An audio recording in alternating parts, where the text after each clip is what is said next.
Hello বন্ধুরা, ভাত বা রুটির সাথে তো আপনারা ডিমের অনেক রেসিপি ট্রাই করেছেন, বাট একবার এই রেসিপিটা ট্রাই করে দেখুন। মাত্র 2টো ডিম দিয়ে আপনারা এটা ইজিলি বানিয়ে নিতে পারবেন। তাহলে চলুন রেসিপিটা শুরু করা যাক।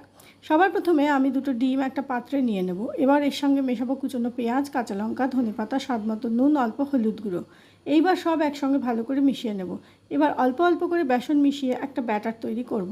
এবার কড়াইতে তেল গরম করে অল্প অল্প ডিমের গোলা দিয়ে ভালো করে ভেজে নেব পকোড়ার মতন। দেখুন কি সুন্দর পকোড়া তৈরি হয়েছে। এটা আপনারা চায়ের সঙ্গে খেতে পারেন। এবার কড়াইতে তেল গরম করে দেব কুচনো পেঁয়াজ আর কাঁচা লঙ্কা। পেঁয়াজ ভাজা হয়ে গেলে দেব হলুদ আর লঙ্কার গুঁড়ো, দিয়ে ভালো করে নেড়ে সরু সরু করে কেটে রাখা আলু মশলার মধ্যে দিয়ে দেবো। দিয়ে ভালো করে নাড়াচাড়া করে দেবো স্বাদ মতো নুন।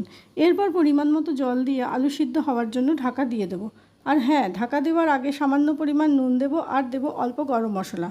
আলু সিদ্ধ হয়ে গেছে। এবার ডিমের পকোড়াগুলো এক এক করে দিয়ে দেবো। এবার ভালো করে সব একসাথে মিশিয়ে নেব। রেডি আমার ডিম আলুর চচ্চড়ি।